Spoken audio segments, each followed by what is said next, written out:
Alright, so in this video I'm going to be covering my arc weapons arsenal that I plan to bring into the final shape. I've already put out a kinetic one and one for solar, so you can check those videos out on the channel. Make sure to leave a like while you do that. Appreciate it. But yeah, so basically what I do and what I have been doing for quite a while is I go on to dim, I make loadouts, not for builds, but I just, I keep them just generic, right? So all I do, I don't pick a subclass. I enable this loadout on dim for any class to use, and then I just pick weapons, right? So that way, no matter if I'm on Titan, Warlock, or Hunter, I can just equip that dim loadout and it's going to carry over all of my weapons from that loadout. And so I do this for each subclass so that I can, well, I like synergizing my builds with my weapons, and I know that a lot of people are not like, super OCD or particular like that, but I just happen to be a little bit like that sometimes. Not that I'm, 100% like that. And obviously prismatic is going to change up everything. You're going to have to be, you're going to have lots of different elements to build up your transcendence. But yeah, this is just something that I've always done that works for me very well. So say I want to hop on the game and I'm just in the mood to play solar. Well, then I can just load up any one of my solar builds like Lorelei or Pyrogales or Synthos or whatever, and I'll have all of the options available to me to synergize with that build with those weapons. And so basically the idea is that I cover all bases with my elemental slot and my heavy slot, so that I can do basically anything for any activity, right? And I leave one slot open for each one of these, because that's going to allow me, like say I'm on Titan, right? Well, maybe I want a 1-2 punch shotgun, so I can carry over a 1-2 punch shotgun because I have an open slot. If I'm on Warlock, I don't need a 1-2 punch shotgun. If I'm on Hunter, maybe I want Lucky Pants hand cannon, right? So I can carry that over. Just as an example, right? And this also gives me the flexibility to pick up loot as I'm doing activities, and oh, check out this new fancy loot I got, instead of just having it sent to the postmaster, where it may or may never be seen again. So that's kind of the theory there. Is I just got a top 9 for my elemental slot and my heavy slot. And kinetic, but as I said, I already covered that in a different video. So here's the top 9 elemental weapons that I'm going to be taking into the final shape, which I think should have my bases covered for champion stuns, utility, basically any purpose, right? So Indebted Kindness, we already know how good this is, how well it's done in Legend Onslaught. This thing is just insane for overall ammo economy. It functions almost like a trace rifle in the sense of having enough ammo to make it like a primary. Like, it makes it actually very easy to use double special weapons with Indebted Kindness. And this season coming up, it's going to be able to stun unstoppable champions, right? So currently it stuns barriers. Next season it'll be for unstops, which means that all season long it's going to benefit from overcharged weapons. So it'll have an additional 25% more damage as well. So just yet another season where this is going to pretty much reign supreme on any subclass, but of course on Arc especially. Then Forbearance, because it's Forbearance. I'm not too sure how well Chain Reaction is going to perform, but at the end of the day, this is still a very good ad clear weapon, and very survivable, especially on Arc subclasses that have limited access to healing. Being able to proc Unrelenting and Soul Drinker with one single chain reaction kill can give you all of your health back, so it's very nice for that.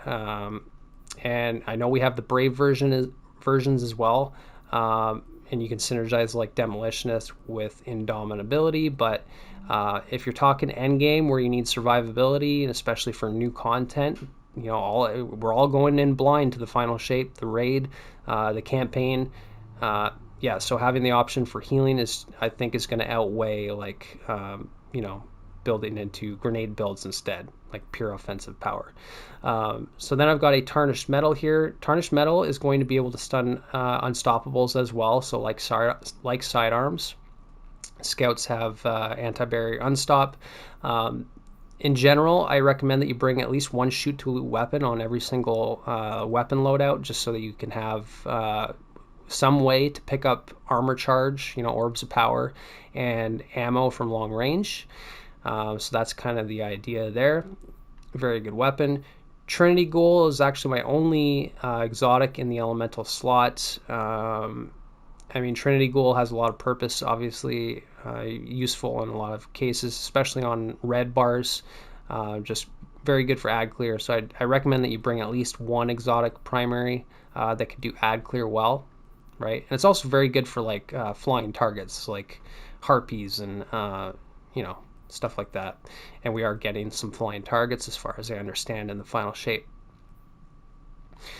Then I've got a iterative loop here, and the idea is to just bring at least one fusion rifle with me. So that way I have a close to medium range burst damage option, which can also provide a backup for boss damage versus raid bosses. For example, if I'm out of heavy or if I'm just doing like a weapon rotation, I can use a fusion.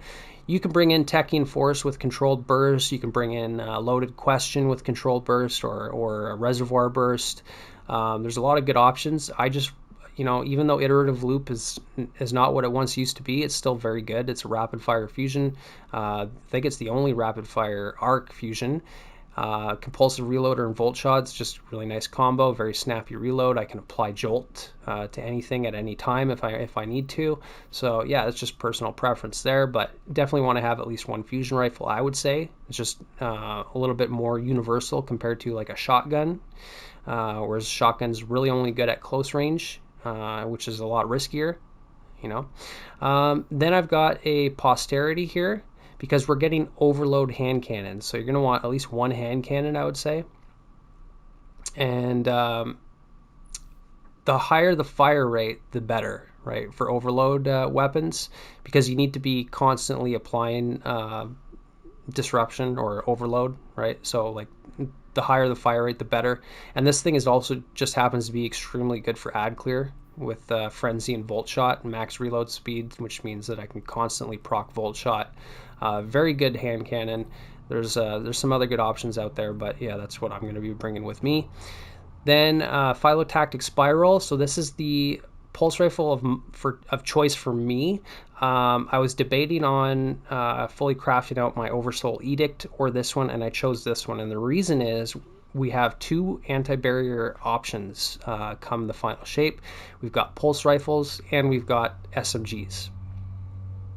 And I would have crafted Oversoul Edict because it's a rapid fire frame, so it technically does more damage than a high impact, but high impact is the runner-up to rapid fire frames as far as I remember.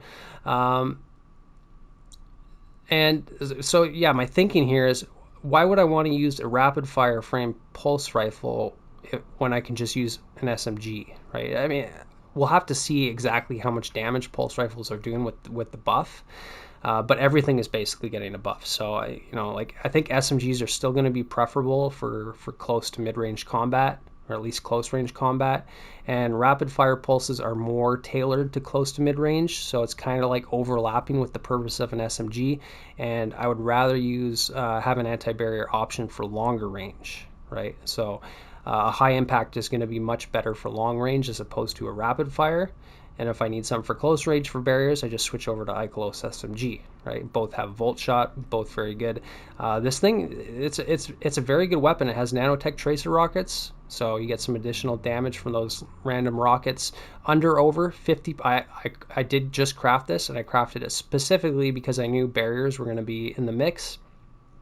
So this does 50% more damage to shielded enemies.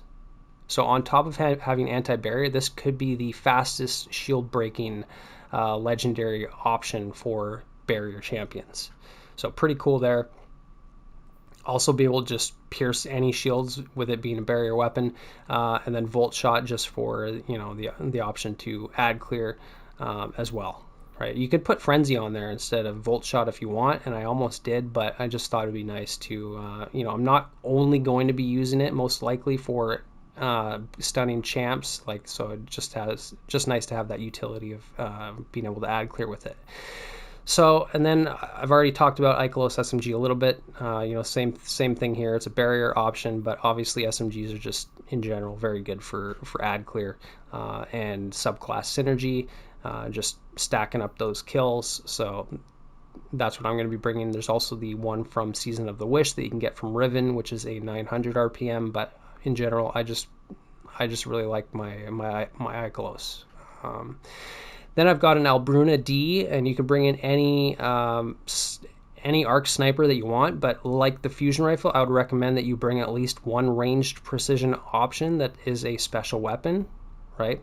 And technically, Indebted Kindness can kind of overlap with both of these options. So I mean, these might just be power crept out by Indebted Kindness anyways, but there could be a situation where you want a sniper. So, and with this being an aggressive, it's quite nice for just burst damage, and has Frenzy and Clown, so it's also a very good option for boss damage, and I quite regularly bring it in to dungeons and raids to supplement, like, say, Storm Chaser, or whatever I'm using for my arc heavy. If I run out, and then I can just switch to Albruna D, and it's able to do quite a lot of damage, pretty respectable. So then on to the heavy slot here, I've got a Crux Termination. I have multiple of these, but this is my main workhorse for dungeon and raid boss damage. Clown Cartridge and Explosive Light, I think, is the best double perk combo for doing damage. I mean, Clown Cartridge, even though it's not a total damage, it doesn't boost your damage, it boosts your DPS because you're loading 2 rockets into the mag at once. So kind of like Cascade Point, it doesn't increase your total damage, but it increases your DPS significantly, right? So yeah, very good there. And then Explosive Light for 25% extra damage, can't really go wrong with that. Plus it just so happens that I got Quick Launch and Impact Casing on there. So yeah, very good rocket launcher. Definitely, I would say the best arc rocket launcher for boss damage. Then I've got 2 swords. We are getting overload swords, so technically we can overcharge these and we can apply overload, so that's kind of nice. Half Truths for utility, for just Eager Edge, and then Bequest for boss damage with Relentless Strikes and Surrounded. Then I've got a Song of Your Ute here, which I use for general ad clear, for my grenade builds, for just anything. It is just a very good adaptive frame. Arc Machine Gun, kind of like is it Commemoration? The Void Machine Gun, really good. Use this thing a ton. Definitely want to bring at least one machine gun with you, right? Then I've got a Storm Chaser, and I might be coping a little bit, but I've held on to Storm Chaser like it's the best weapon in the game since Duality came out, just because I think it is.